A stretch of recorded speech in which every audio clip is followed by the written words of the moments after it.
Nature conservation means the preservation of wilderness, with all its many pieces intact.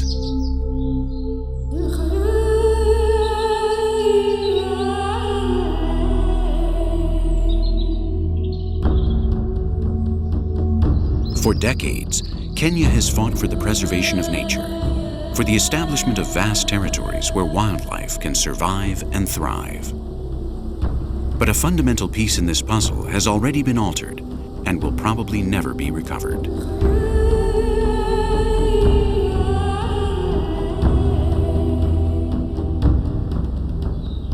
Images of lions lounging in the savannah, or of great cats or crocodiles, have become the most important tourist draw in the country.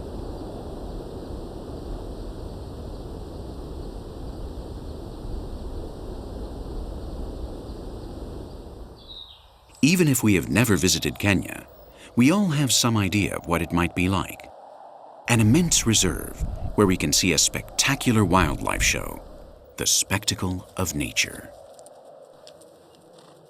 At daybreak, the plains crowd with herbivores, and the cycle of life spins once more. Everything seems to be just where it belongs. But for the earth to remain intact, all the pieces must be present, and the most important of these is man, the only living being capable of modifying his surroundings and then becoming an integral part of them. If man drastically changes his customs or way of life, his entire ecosystem is endangered.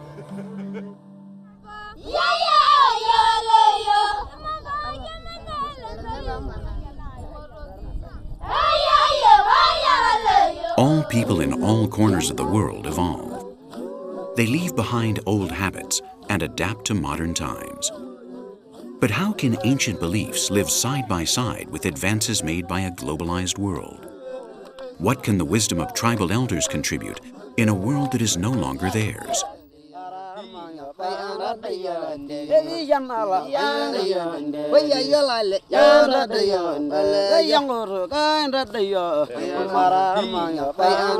This journey in Tower of Babel takes us to Kenya for a visit to the most famous national parks in the world, the land of the Masai, the Pokot, and the Samburu.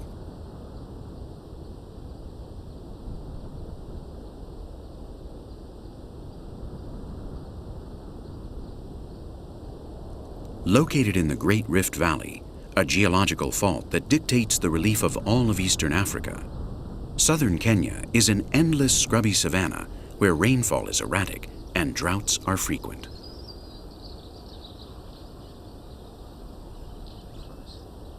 These lands are not conducive to agriculture, so most of the tribes who live here are migrant livestock herders.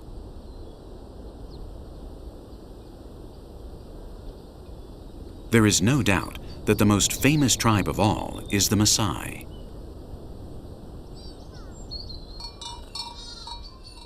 According to traditional belief, Ngai, the mountain god, granted all the world's cattle to the Masai. It is no wonder then that animals are the tribe's most prized possession, determining social status and providing their main source of income and food. The tribe's sole occupation, the animals are ever present in traditions and in daily life.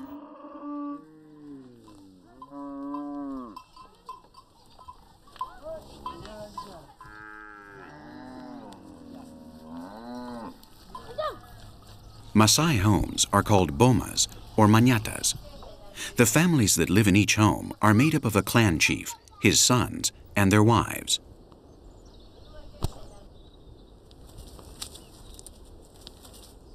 The wooden huts are built around a central corral where livestock are kept, ensuring their safety from thieves and predators. When the corral is empty, the manure is removed. It will be used as fuel or to insulate walls and roofs.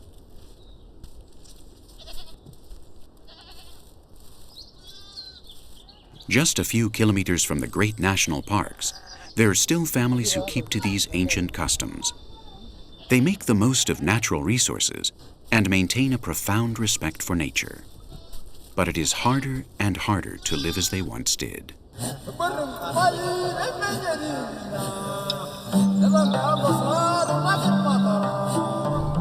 For generations, livestock shepherds have covered long distances with their herds in search of water and grazing lands.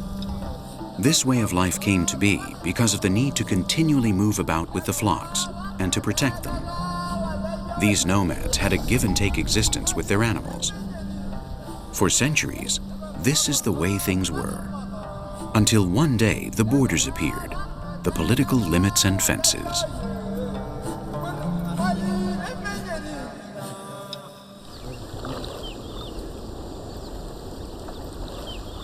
Near the parks, other kinds of changes are taking place.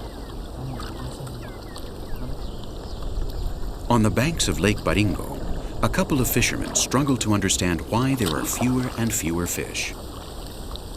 It can't be the hippo's fault. They've always frequented these waters. But it might be due to the presence of tourists whose numbers are growing. They roam about the shores of the once silent lake, taking keepsake photos.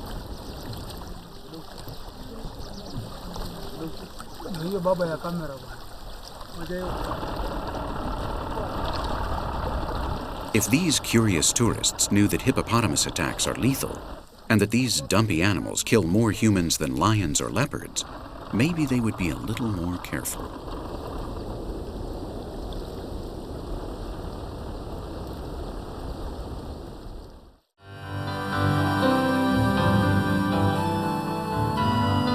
It all began with the white man's arrival in inland East Africa. Animals, nature conservation, and relations with native peoples are the elements around which a history of colonization and the exploitation of natural resources has been written. Nairobi was founded in 1897 on the railway between Mombasa and Lake Victoria. In less than a decade, the highlands of Kenya had become a big game paradise. The white settlers built a little united kingdom, complete with golf courses, houses with gardens, clubs, and gin and tonics. The natives became their hired hands, and the great wild animals became the targets for their rifles.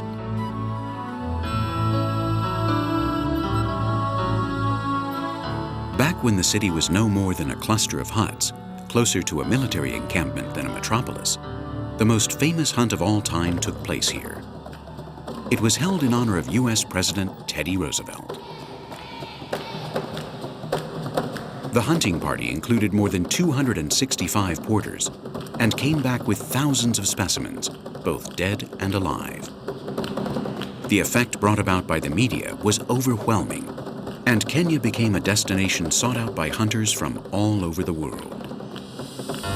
That celebrated hunting party also served to introduce a new word that would be included in all languages: safari. Literally translated as journey on foot, it would come to take on a much bloodier meaning. But the golden age of safaris put many species in danger of extinction.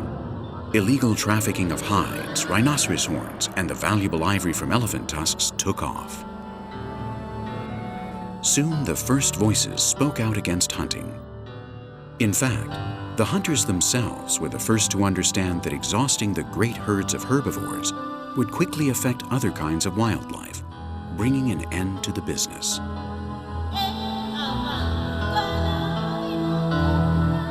Hunting was outlawed, marking the end of a way of life for local tribes. European hunters went to Zambia and South Africa, while the natives were stripped of their ancient spears. They were prohibited from practicing this ancestral activity, which did not threaten the survival of protected species, but was rather a fundamental element of their culture.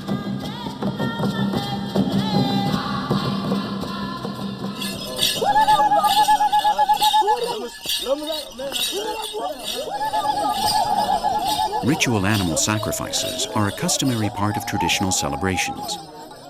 Among the Pokot, they are usually held at the end of the harvest, when most weddings take place. Animals are decorated with designs that pertain to specific clans. Each animal has unique traits and abilities which will help in gaining the favor of the spirits. At the moment of death, the animals are praised with canticles and are given funerary honors.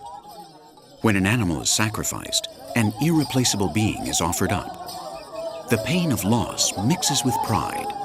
This life has been sacrificed for the sake of the community.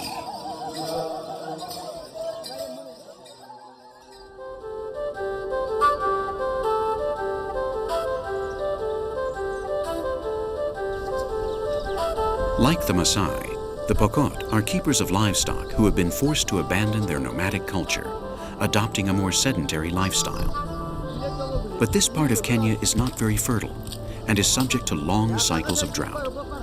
These conditions, along with poor land management, have resulted in insufficient harvests that put the Pokot in a precarious position.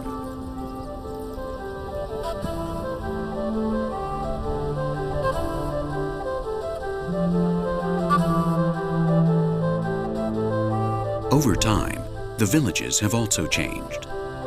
The great corrals have given way to barns, which are built on high ground in an effort to keep harvested grain dry and safe from animals.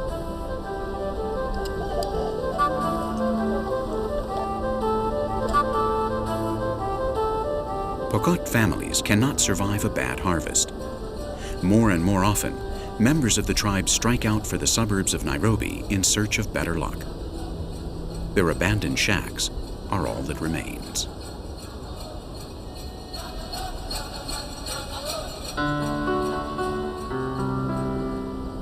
More abandoned sites remind us of those other inhabitants of the savannah, the Waliangulu. The only weapon used by these mythical elephant hunters was the longbow. With the prohibition of the hunt, the Waliangulu tradition came to an end, and with it, the figure of the traditional hunter who had contributed decisively to the maintenance of a balanced ecosystem. Luckily, within the nature preserves, the cycle of life goes on without the intervention of humans. A decomposing cadaver fertilizes a field where grass grows. The prey of the big cats will feed on this grass, and the whole cycle will begin anew. Herds of herbivores stretch out toward the horizon like the picture postcards that have come to typify Africa. Its appeal to tourists has become the main source of wealth for countries like Kenya and Tanzania. Fortunately, the hunting expeditions that once stalked wild animals are history. Authorities came to discover that it was much more profitable to keep the animals alive than to allow indiscriminate hunting. The money that comes from tourism makes it possible to protect animals in national parks like Amboseli, Masai Mara, Tsavo, Ngorongoro, and Serengeti. The parks are examples of the sustainable development that is spreading throughout Africa little by little. Wildlife in the wild. Nature preserved so that people from all over the world can enjoy the incomparable experience of an African safari.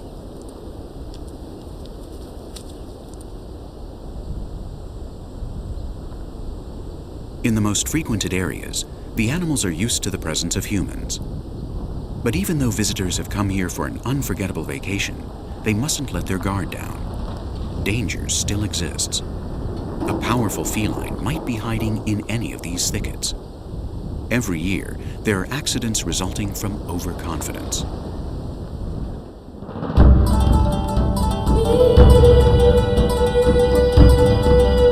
Kenya has become a tourist destination of the highest degree, and it is thanks to this development that African wildlife still exists. Protected areas are fundamental for preserving wildlife and putting an end to poaching. The elephant has benefited more than any other animal. Outlawing the ivory trade brought this species out from under the shadow of extinction.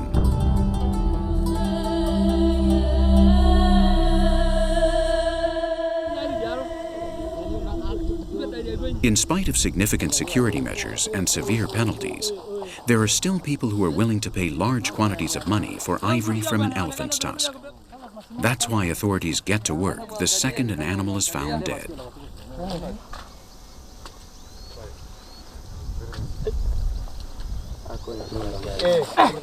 In this case, a pachyderm was mortally wounded by poachers.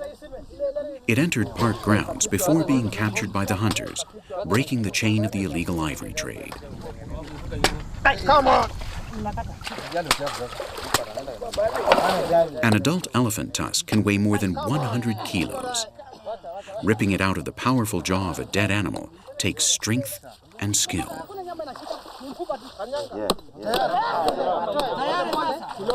Luckily, the rangers are experts. In fact, many of them once lived on the other side of the law.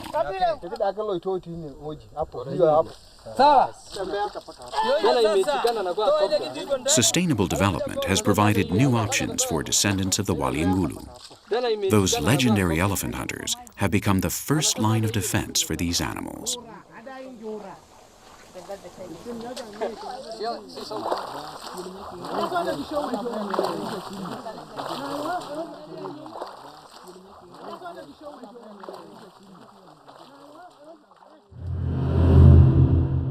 The history of the ivory trade is as old as the colonization of Africa. This monument, which stands in Nairobi National Park, commemorates the burning of 12 tons of elephant tusks. With that act, the Kenyan government confronted the ivory trade head-on. The business was prohibited internationally in 1989.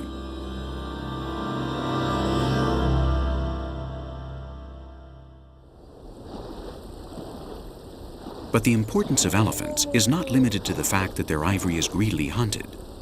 Elephant herds are actually a blessing for Africa.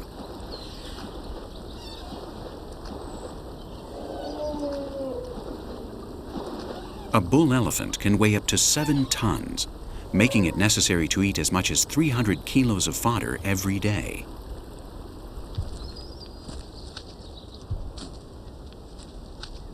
A quick calculation reveals that in 1 year, elephants living in the national parks of Kenya will eat up the entire country. But nature is wise. The elephant's digestion is not very efficient, and the animal's excrement is full of undigested seeds, which survive the entire digestive journey. They are returned to the soil wrapped in a nourishing packet of manure. A few more calculations show that elephants do indeed eat up the entire country. But then they replant it, keeping the cycle of life spinning.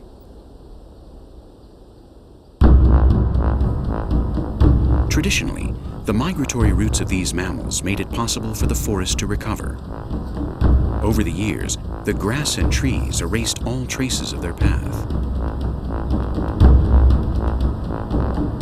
But when the borders were established, and the national parks and the legalization of hunting, the size and number of the elephant herds shot up, and they needed more grazing land. Naturally, the fields cultivated by modest Kenyan farmers were the hardest hit by the devastating movement of the elephants.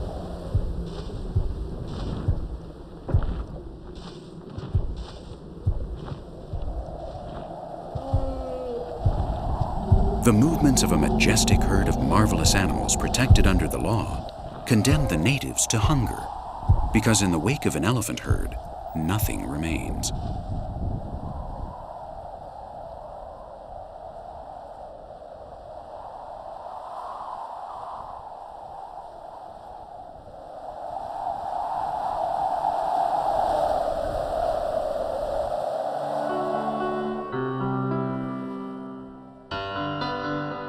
The relationship between the elephant and the native tribes of Kenya is a clear example of what nature conservation can mean. The effect produced by the disappearance of even one element provokes a powerful chain reaction. Human beings are always both the cause and the victim of all these changes. But luckily, we seem to have discovered that it is possible to right our wrongs.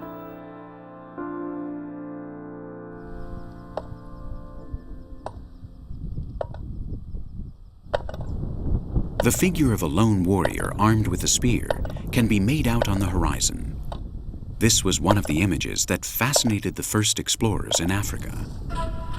Today it is still possible to see these young warriors, or Morans, as they cross the savannah. According to tradition, Masai youth leave their villages when they reach adolescence. At that point, they form groups which travel wherever their presence is needed. They come together into a veritable army, laying down the law for neighboring tribes. The spears toted by these warriors are made by blacksmiths who work in small huts like this one.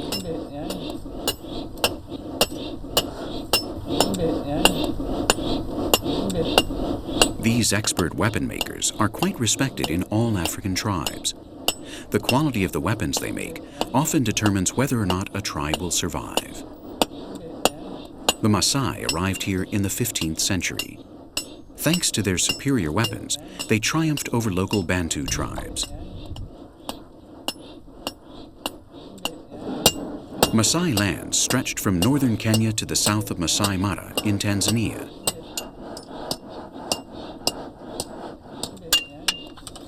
The first meeting between the natives and white explorers took place in 1840. 50 years later, the Masai spears were defeated by European rifles.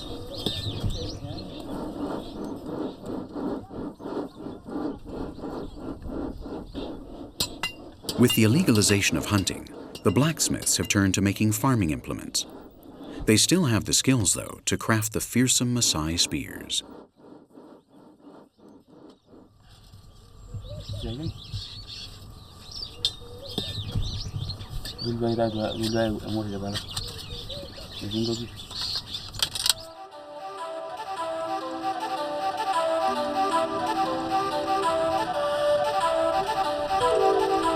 The Masai territory no longer serves as a backdrop for tribal wars.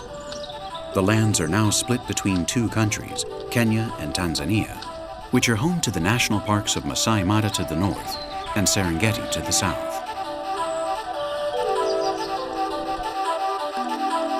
Even so, the Marans are still the masters of the savannah.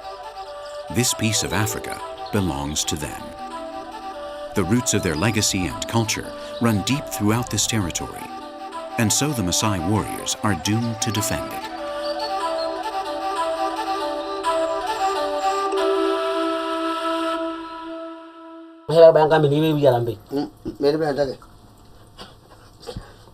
Long ago, the Moran's highest aspiration was to kill a lion.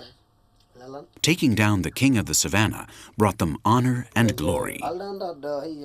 The songs of old are full of such images.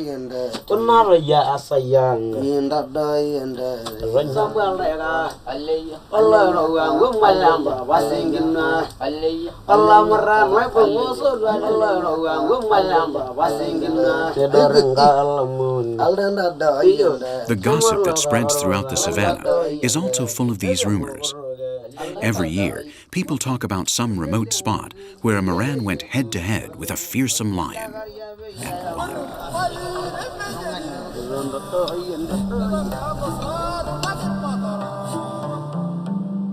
The lives of the Masai are divided into two stages which pave the way from adolescence to adulthood. Each year, the initiation rites are held throughout the Masai lands. 13 and 14-year-old boys are inducted as new Morans. The ceremonies are huge reunions that attract Morans from all over the region. Following the herds of cattle, the Morans join the river of Masai who are on their way to the great gathering.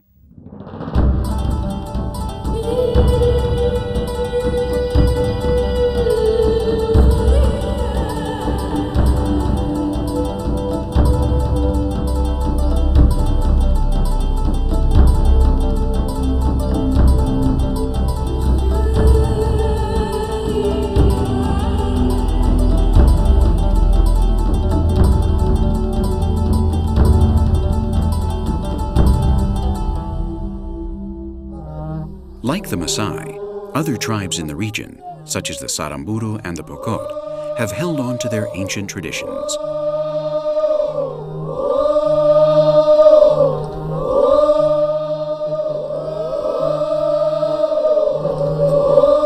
For the Samburu, the moment when the boys become men means opening the door to a new generation. The conversion is celebrated with a series of rites called Munket. Groups of men from the same generation gather outside the Manyata and parade before the women. As a sign of welcome, the women sprinkle the men's legs by flicking branches that have been dipped in milk. When the tribes were still nomadic, Munket festivities were massive gatherings, drawing Samburu from all parts of Kenya and Tanzania.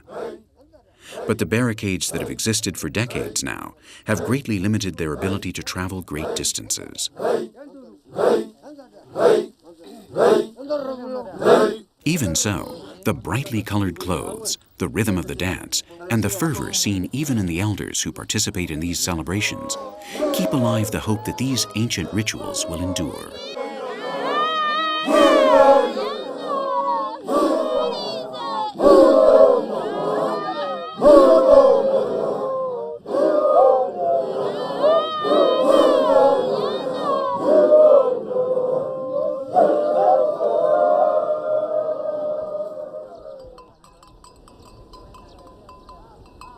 Weddings also continue to be celebrated in the style of old. Unions are arranged between families in a fashion that illustrates the importance of cattle.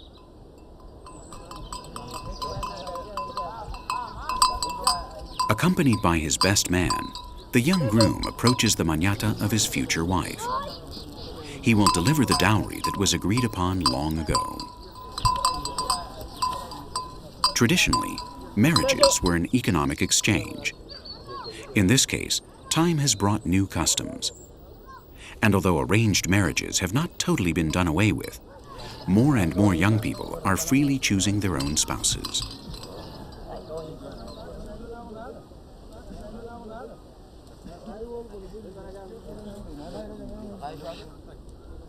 Important events always begin with an animal sacrifice, starting with the most valued member of the herd.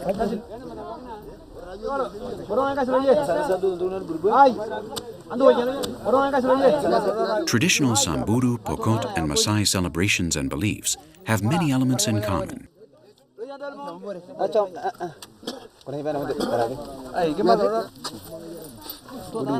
The most obvious example is the drinking of the blood of dead animals. Tradition dictates that the leading players in a given ceremony be given the privilege of drinking the blood of the best cow. According to tribal belief, ingesting the warm blood directly from the cow's neck passes on all of the animal's qualities, its strength, its energy, its nobility.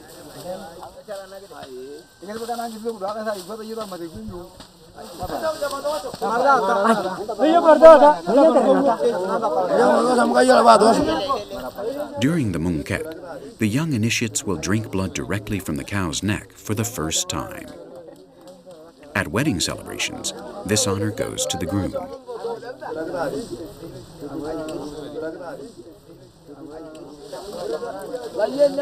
Following the ritual acts, the animals are cut into pieces and the meat is roasted so that everyone can join in the feast. Although these tribes are pastoralist, beef is a delicacy that is reserved for special occasions.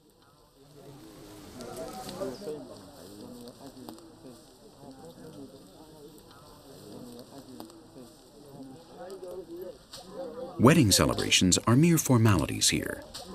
Often the couple has been living together for quite some time, and they usually already have children.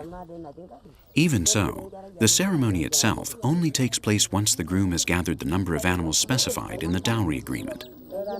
Every herd must include a bull, a calf, and a milk cow. For her part, the bride contributes several magical elements: a necklace symbolizing fertility, a branch from the Nkoita tree, a piece of lion skin, and a pair of sandals. This final element is a symbol of a new path in life, of the journey she will take in the company of her new family. Family members bless the union by shaking their walking sticks. From this moment on, the woman will follow her husband wherever he may go. Led by the best man, the couple will walk to their new home. No sooner do they start this first journey than the best man stops to carry out a small ceremony symbolizing the commitment made by the new couple. The husband offers milk to his wife.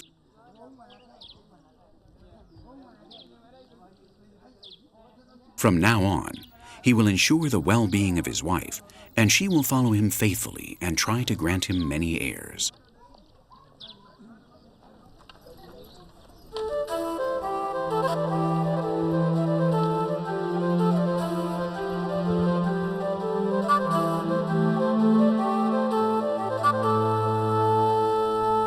Sandals also have a special meaning among the Pokot.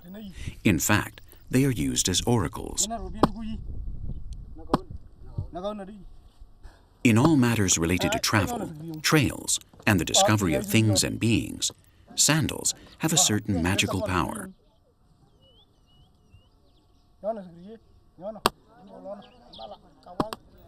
The great beyond is an idea that affects all aspects of life, even the mundane. The diviner is considered a very influential figure. He is charged with predicting rainfall, determining if the gods will allow for abundant harvests, and looking for the causes of illness.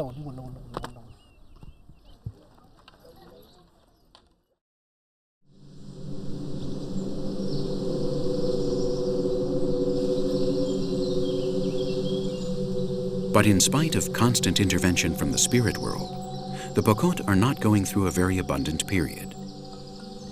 Agriculture is not enough, and they have turned to other activities like collecting fruits, berries, and honey.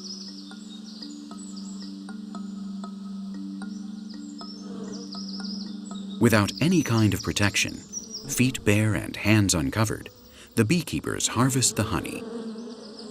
Armed only with a couple of smoking sticks, the brave workers stun and confuse the bees just long enough to remove the honey. They will sell it to the Masai, who use it to make the beer they drink at their most important ceremonies.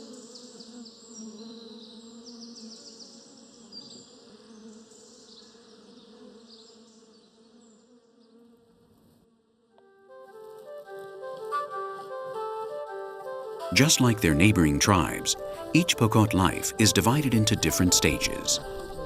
When a Pokot reaches maturity, he is recognized as a member of the community. His opinions will be taken into account, and what's more, he will be able to start a family. These new adults are recognized in a celebration called Savannah, which begins when they ceremonially adopt the mud cap hairstyle called blue. The cap is made of clay that contains sand and ashes from the homes of tribal elders.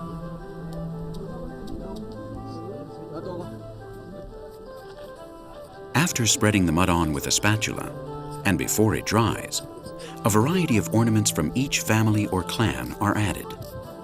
When the blue has hardened into its final shape, it is painted in various colors.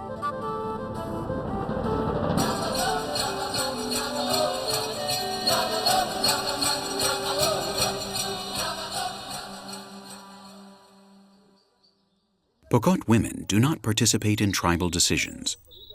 Instead, they are charged with taking care of the children, the house, and the livestock.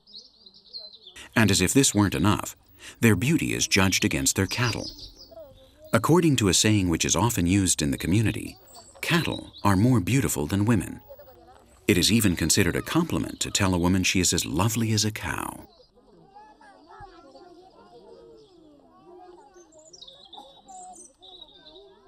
The most representative jewelry are these beaded necklaces, which can weigh up to 1 kilo. They are made with a wire framework onto which hundreds of small colored beads are threaded.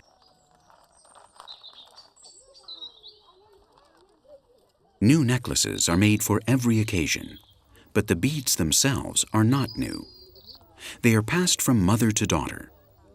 Women constantly take apart used necklaces and use the beads to make new ones.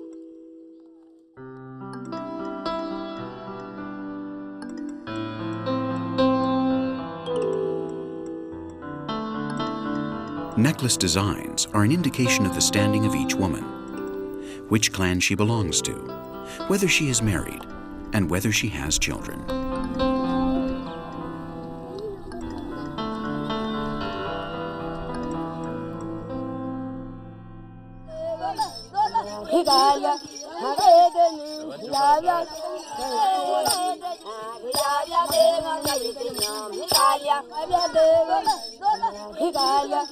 Savannah is the path to old age.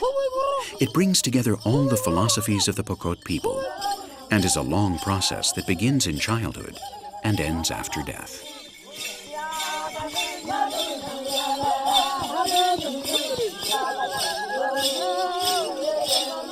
When an elder dies, he becomes an object of worship. In the honorary funerals of long ago, the smallest children in the village were left in the wilderness to be devoured by wild animals. This horrific offering was made to appease the woodland spirits, so that they would gladly accept the soul of the deceased.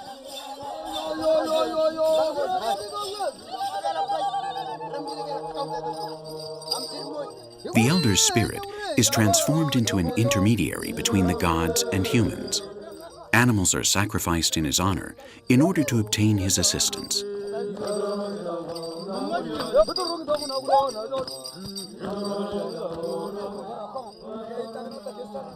It is through this spiritual intervention that the supreme deity Tororot is invoked. But other minor gods are appealed to more frequently, like the sun or moon, or those who inhabit the savannah and so are always close at hand.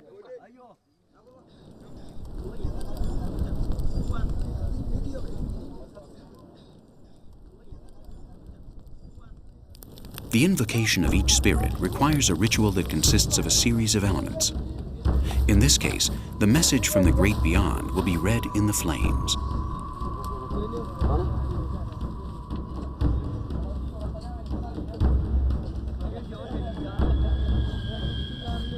The tribal diviner interprets the intentions of the gods by examining the entrails of a sacrificial animal. He explains the omens to the Council of Elders, which is the tribe's highest authority.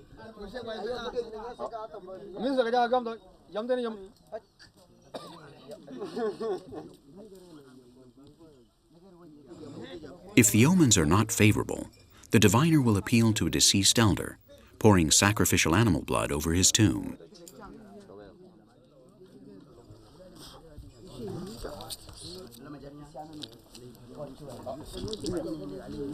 The elders that make up the tribal council have lived through various stages of Savannah, so gaining the acknowledgement of the community. They are considered sages, and their decisions are looked upon with respect by the entire tribe.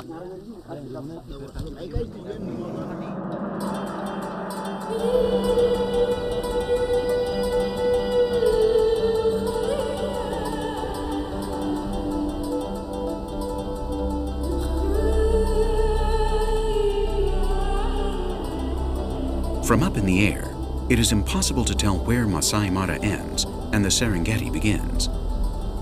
The border between Kenya and Tanzania is an imaginary line that has broken up traditional Masai lands.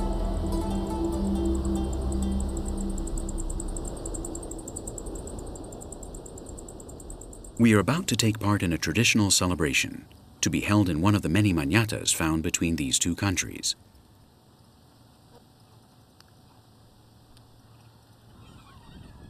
A new generation of boys will become Morans, or warriors, after enduring the harsh circumcision ceremony.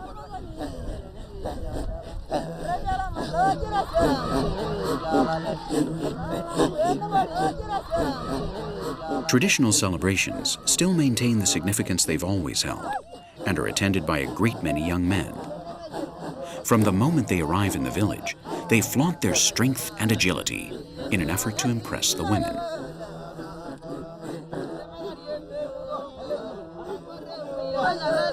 The boys who will be circumcised look up to the adults with admiration. Today, for the first time, they will be included in the circle of warriors. They will proudly participate in the chanting and will enjoy the jumping dance, which they will be allowed to perform starting tomorrow.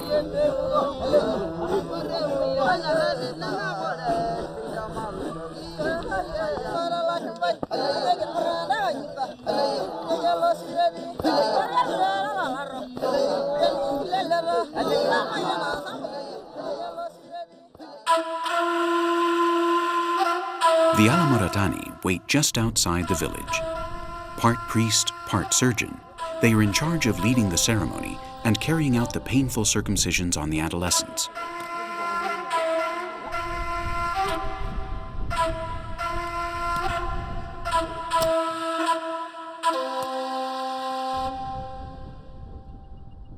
Starting early in the morning, all the women of the tribe toil over the preparations.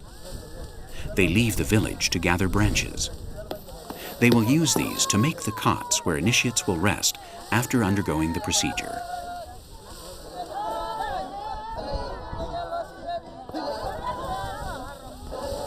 Women's lives are also marked by various stages of initiation. The most important of these is the moment when adolescence ends, meaning they are eligible for marriage.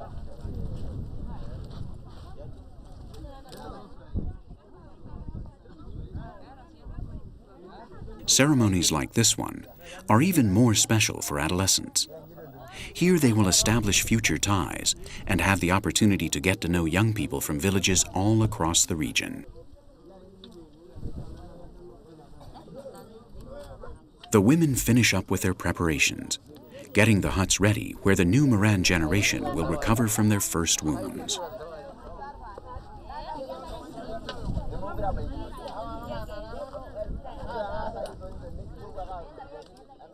As the hours pass, the activity level rises.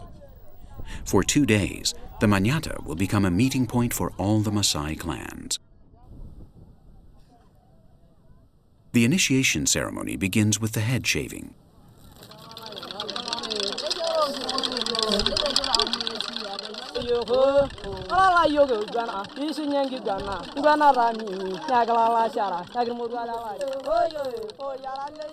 Several boys will be circumcised on the same day.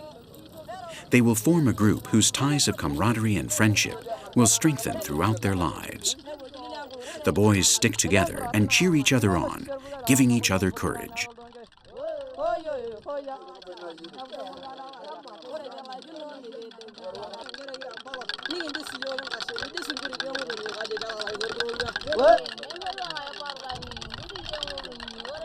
The shaving of the head is a symbolic act through which each boy is stripped of all elements of childhood.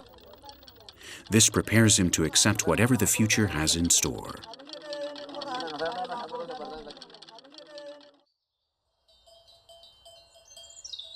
Of course, the livestock plays an essential role in these celebrations. The animals which are to be sacrificed in the ceremony have been decorated with designs that reflect each clan.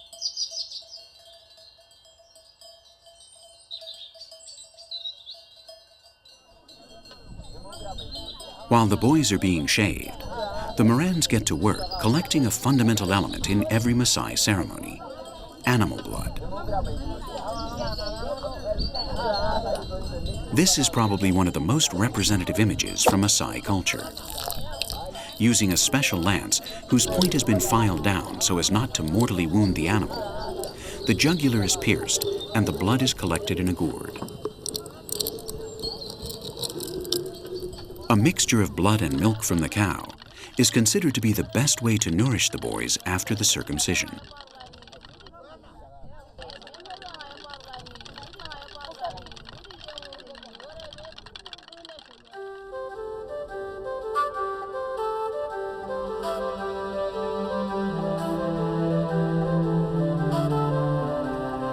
The following morning, the boys who are to be initiated wait for the Moran elders to arrive before they enter the village. The Alamoratani's knife awaits. The boys know this will not be easy. Still, they have been dreaming about this day for years. The first act of the day is the making of ritual sandals. Once again, we see the significance of this sort of shoe among Nilotic tribes in the Great Rift Valley.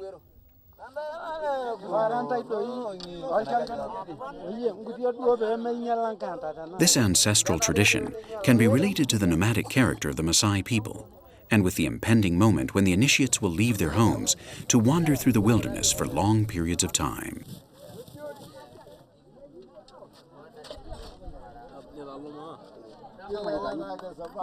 The sandals are made of cowhide and are purely symbolic. Their thin soles are not appropriate for walking through the savannah.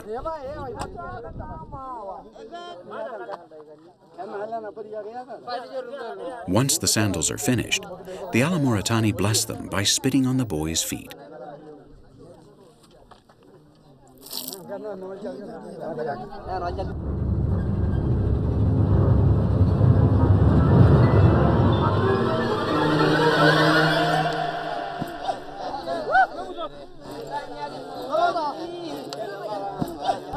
As the hour of truth draws near, The adult Morans cheer on the boys by jumping and making challenges.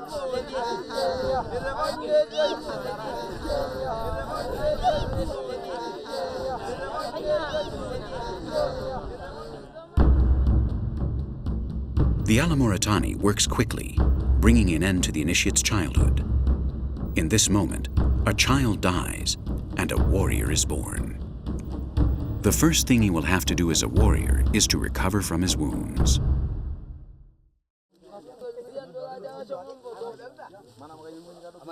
The fathers of the new Morans also play an important role.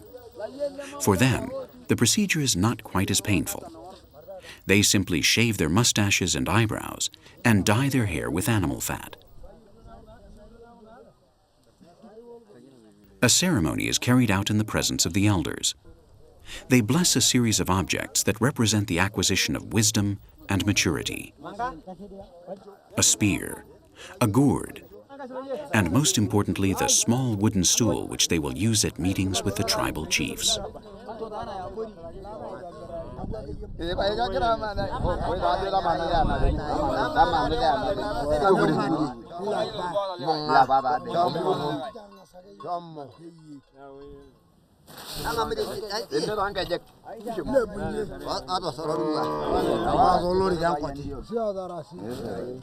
The festivities begin with the sacrifice of the animals that each clan has reserved for the occasion.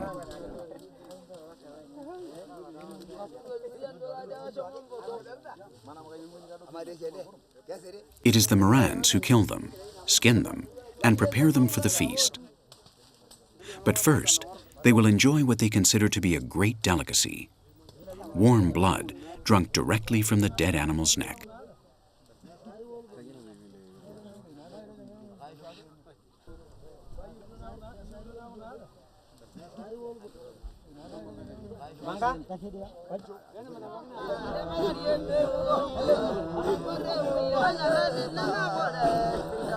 Once again, we see the warriors boasting, making challenges, and jumping, all actions that have drawn the interest of foreigners since the first European explorers arrived in the heart of Africa.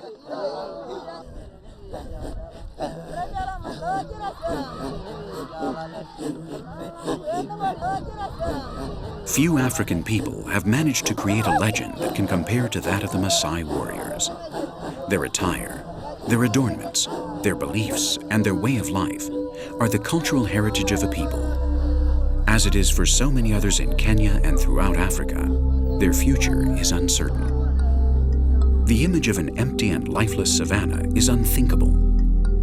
Over time, humans have understood the importance of preserving nature and have put an end to the destruction of natural areas. But in order to preserve nature, all of her pieces must be protected. And we must remember that the most important of these is man. Progress and globalization tend to unify our traditions. But Africa would not be the same without the Samburu ceremonies, without the ritual music of the Pokot, and without the presence of a Moran warrior armed with his spear on the horizon.